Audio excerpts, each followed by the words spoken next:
मैं पिता परमेश्वर का हृदय से धन्यवाद देती हूँ कि उसने बीते समय हम लोग सबों को संभाल के रखा।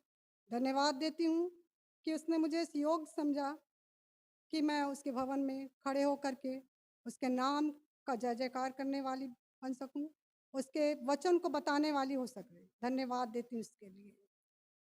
और मैं आइए इसके लिए प्रार्थना करेंगे।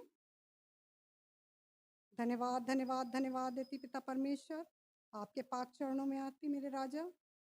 धन्यवाद देती हूँ मेरे राजा, आपने हमको सँभाल के रखा और ये अवसर प्रदान किया मेरे राजा कि मैं इस तेरे भवन में खड़े होकर के तेरे वचन को बताने वाली हो सकूँ मेरे राजा। धन्यवाद, धन्यवाद देती हूँ मेरे राजा। हालेलुया। पवित्र आत्मा, मुझे कुछ नहीं आता है, मैं कैसे तेरे वचन को बताऊँगी मेरे परमेश्वर? ये आप मेरी अगुवाई करेंगे, मैं नहीं, बल्कि आप मेरे मुँह से होकर के बोलेंगे मेरे राजा। हालेलुया। यही विश्वास से दुआ को माँगती हूँ। आमीन।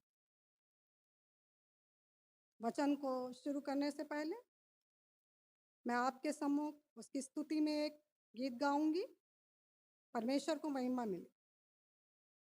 परमेश्वर पिता कहते हैं, एक कदम आप बढ़ो, मैं आपके आगे 10 कदम चलूँगा। उसका ये वादा है। वो हर समस्याओं को, हमारे जीवन की समस्याओं को दूर करेगा। प्रार्थना में बहुत शक्ति है, प्रार्थना में बहुत बल है। हमें हर समय परमेश्वर का धन्यवाद करते रहना चाहिए। मैं तेरे आगे आप चलूँगा और तुझे को विश्राम दूँगा। मैं तेरे आगे आप चलूँगा और तुझे को विश्राम दूँगा। चिंता ना करो, भय ना करो, हाथ पकड़ तुझे मैं चलाऊंगा। चिंता ना करो, भय ना करो, हाथ पकड़ तुझे मैं चलाऊंगा।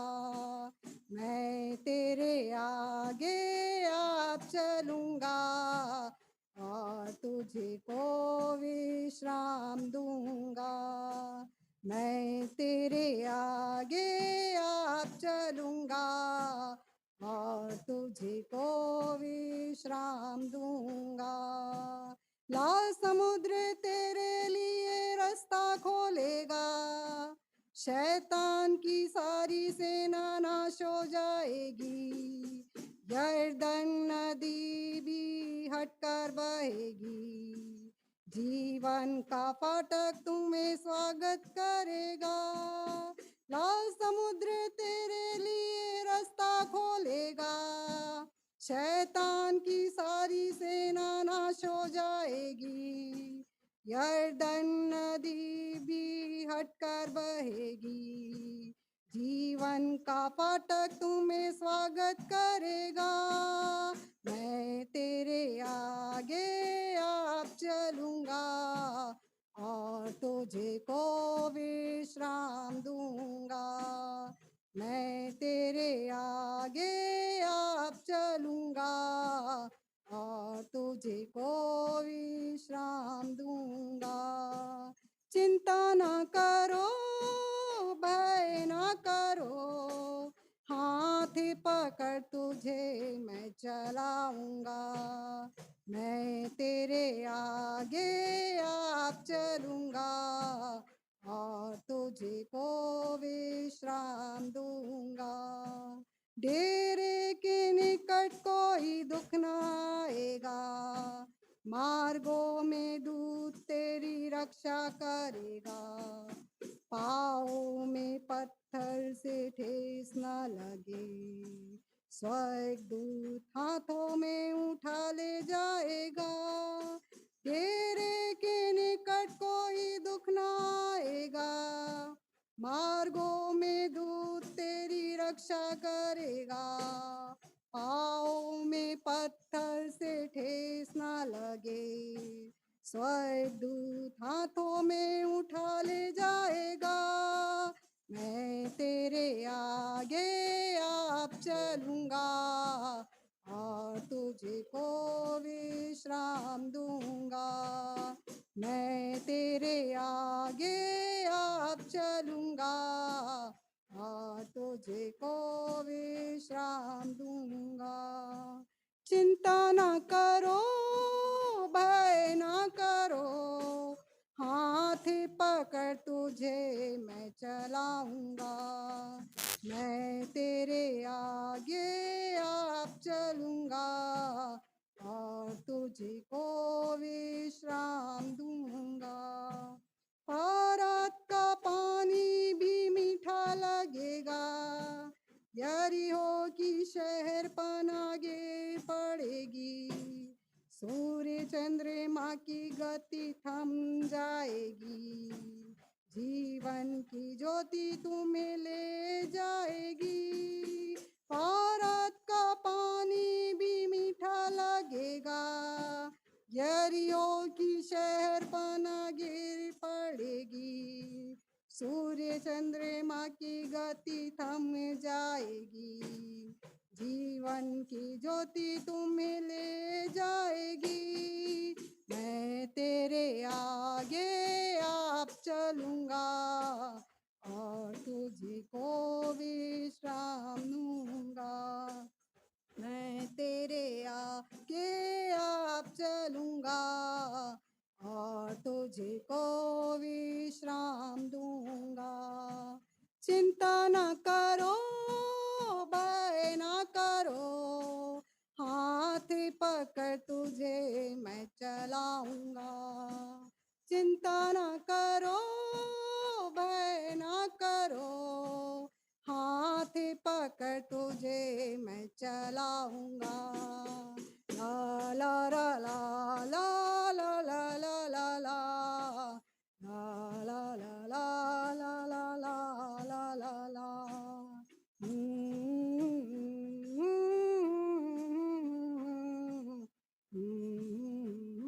विश्राम दूंगा। प्रभु परमेश्वर का धन्यवाद।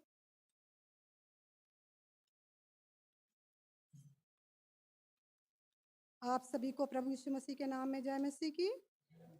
मैं परमेश्वर पिता का धन्यवाद करती हूँ कि उसने मुझे योग्य समझा, काबिल समझा कि मैं आज यहाँ आप लोगों के समक्ष उसके वचन को लेकर के खड़ी हूँ। धन्यवाद देती हूँ कि उसने हमें हमारी माँ की कोख से लेकर के, जब हम शून्य अवस्था में थे, तब से लेकर के आज तक हमको संभाल के रखा है। परमेश्वर पिता का धन्यवाद। धन्यवाद धन्यवाद करने से हमको सामर्थ्य मिलती है, और धन्यवाद जब हम करते हैं तो शैतान हमारे मध्य से दूर भाग जाता है। प्रभु यीशु मसीह का धन्यवाद हो। हालेलुया।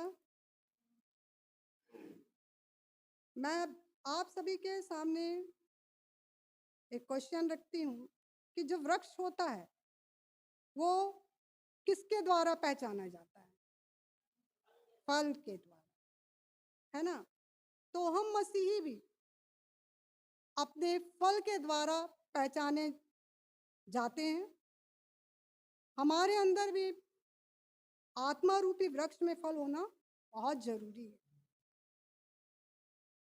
बिना फल के जो वृक्ष होता है वो काटा जाता है और फिर उसको आग में झोंक दिया जाता है।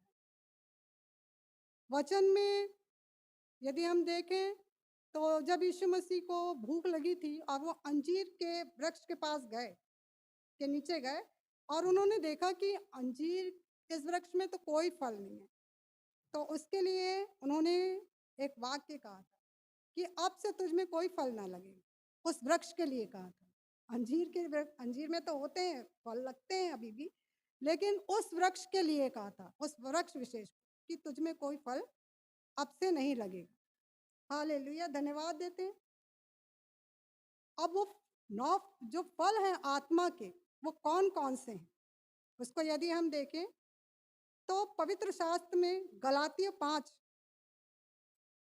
उसके 21-22 में हम उसको देख सकते हैं कि आत्मा के 9 फल कौन कौन से। गलातियों 5:22 और 23 में हम देख सकते हैं। वचन में लिखा है, पर आत्मा का फल प्रेम। पहला फल क्या दिया है? प्रेम है। अगर हमारे जीवन में प्रेम नहीं है तो हमारा जीवन व्यर्थ है। क्योंकि पहला कुरिन्थियों में लिखा है, पहला कुरिन्थियों आई थिंक 13 में या हाँ 13 में, 1:13 में लिखा है, यदि मैं मनुष्यों और स्वर्गदूतों की बोली बोलूं और प्रेम न रखूं तो मैं ठनठनाता हुआ और पीतल और झनझनाती हुई झांझ हूं। इसलिए हमारे जीवन में प्रेम होना बहुत जरूरी है। और जब प्रेम है हमारे जीवन में तो वो दिखना भी चाहिए, है ना। ऐसा नहीं कि हम बोलते हैं हम आपसे बहुत प्यार करते हैं और प्यार दिखता ही नहीं, क्योंकि ये सांसारिक नियम है कि जो दिखता है वही बिकता है, ठीक है ना। तो इसलिए हमारे जीवन में प्रेम का होना नितांत आवश्यक है। प्रेम एक ऐसी दवा है, एक ऐसी औषधि है जिसके द्वारा हम अच्छे अच्छे अच्छे जो रोग हैं वो भी क्या हो जाते हैं, चंगा हो जाता है। और परमेश्वर पिता सबसे बड़ा जो उदाहरण है वो परमेश्वर पिता का यूहन्ना 3:16 में दिया है। परमेश्वर ने जगत से ऐसा प्रेम किया कि उसने अपना इकलौता पुत्र दे दिया ताकि जो कोई उस पर विश्वास करे वह नाश न हो, है ना। तो जब प्रेम है, परमेश्वर पिता ने हमसे बहुत प्यार किया और उन्होंने अपने इकलौते पुत्र को हमारे लिए दे दिया, तो हमें भी उस प्रेम को बरकरार रखना, हमें भी एक दूसरे से प्रेम करना। और दूसरा फल पाया जाता है आनंद। परमेश्वर पिता के वचन में लिखा है, धन्यवाद करो और आनंदित रहो। तो हमें परमेश्वर के वचन के लिए हमेशा आनंदित रहना चाहिए। आनंद, और हमारे जीवन में आनंद का पाया जाना भी बहुत जरूरी है। यदि हमारे जीवन में आनंद ना होगा तो हमारा जीवन कैसा जाएगा, नीरस हो जाएगा। इसलिए हम सभी हमेशा हर समय, चाहे सुख हो चाहे दुख हो, हमें आनंदित होना चाहिए। क्योंकि यदि हम दुखों को ही लेकर के अपने जीवन में चले तो हम कभी सुखी नहीं रह सकते। व्यक्ति वो होता है जो हर दुख में भी सुख का अनुभव रखे, हंसता रहे, मुस्कुराता रहे। और उससे यदि हम खुश रहते हैं, आनंदित रहते हैं, तो उससे दूसरा व्यक्ति भी आनंदित होता है और उसको भी जीवन जीने की प्रेरणा मिलती है। तीसरा फल है मेल। मेल से आप लोग क्या समझते हैं? मेल मिलाप, है ना। हमें सबसे मिलजुल करके रहना चाहिए। यदि हमारे जीवन में मेल पाया जाता है तो ये बहुत अच्छी बात है। हम नौकरी भी करते हैं, महिलाएं पुरुष सभी नौकरी करते हैं। यदि हमारे में मेल की आत्मा नहीं है ना तो हम वहाँ पे टिक ही नहीं सकते। इसलिए हमें मेल होना जरूरी है। कुछ हमसे छोटे भी रहते हैं और कुछ बड़े रहते हैं जिनको हमारी समझाइश रहती है, जिनकी हम सुनते हैं। बड़े रहते हैं तो उनकी सुनते हैं, समझते हैं। और यदि मेल का आत्मा हम में है तो हम उस चीज को बहुत ही सरलता से ले लेते हैं। इसलिए हमारे जीवन में मेल का होना जरूरी है। हमारे पारिवारिक जीवन में देखें, वहाँ पे भी मेल हमको दिखाई देता है ना। यदि हमको किसी ने डांट दिया, मान लो मम्मी है या देवरानी है या नंदी है, कुछ बोल देती हैं, तो हम क्या कर लेते हैं, कई लोगों की आदत होती है वो मुंह बना करके बैठ जाते हैं।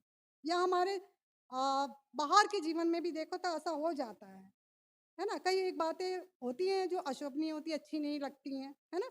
लेकिन इसका मतलब ये नहीं कि हम उस चीज़ का दूसरी तरीके से उसको लें। नहीं, हमको मेल करना चाहिए और उनको बताना चाहिए कि भाई यहाँ आप गलत हैं, ये ऐसा नहीं है, ऐसा हो सकता है।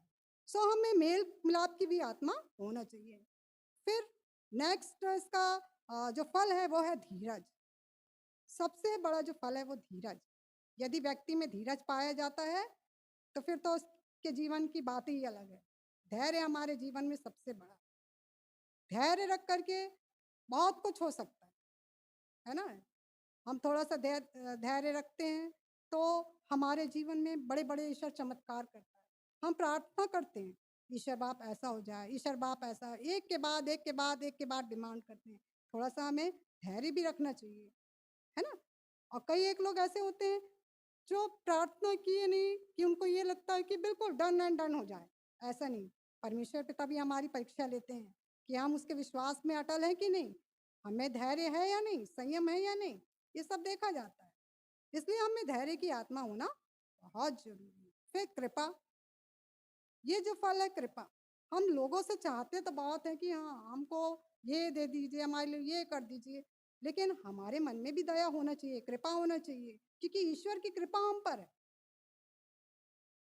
जीता जागता उदाहरण ये है कि आज हम सब यहाँ बैठे तो ईश्वर का अनुग्रह है, ईश्वर की रहमत है हम पर। तो जो कृपा हमको मिली है ईश्वर से, वह उस कृपा, उस गुण के कारण दूसरों पर भी हमको कृपा करना चाहिए, क्योंकि जो आपका मत्ती 5 पहाड़ी उपदेश जो है, उसमें 5वीं अध्याय में लिखा हुआ है, धन्य वे जो दयावंत हैं, क्योंकि उन पर भी दया की जाएगी। यदि हम दया करेंगे तो हम भी उसके पात्र होंगे। फिर इसके बाद है भलाई। हम में भलाई होना बहुत जरूरी है। हम दूसरों की भलाई करें, जितना हो सके उतनी भलाई करें। हम हो सकता है हमारे पास उतनी धन दौलत नहीं है, लेकिन हमारे पास परमेश्वर का वचन है। परमेश्वर का वचन कहता है, परमेश्वर की करुणा और भलाई हमेशा सदैव सब पर बनी रहती है। तो हमें भी इस भलाई को अपने जीवन में अपनाना चाहिए, और हमेशा हो सके तो जितना हो सके हमको दूसरों की भलाई करनी चाहिए। फिर है विश्वास। विश्वास सबसे बड़ा है। विश्वास यदि ना हो तो कोई भी रिश्ता ठहर नहीं सकता, है ना। कोई भी चीज पूर्ण रूप से नहीं हो सकती। यदि मैं कहूँ अभी हम कहें ये दिन है ना, तो विश्वास है हमको कि दिन है। यदि अभी हम कहेंगे हाँ अभी हम सब क्या करेंगे, मिलेंगे, एक दूसरे से बात करेंगे, ये विश्वास है। हमने प्रार्थना में मांगा, पूरा हो गया। 12 वर्ष से लहू बहती हुई जो स्त्री थी, उसका अटूट विश्वास का वर्णन किया गया है बाइबल में। उसने केवल इतना ही विश्वास किया था कि यदि मैं यीशु मसीह के जो कपड़ा था, वस्त्र था, उसका धागा भी छू लूंगी तो मैं चंगी हो जाऊंगी। और उसने उसके वस्त्र के धागे बस को छुआ और वो चंगी हो गई।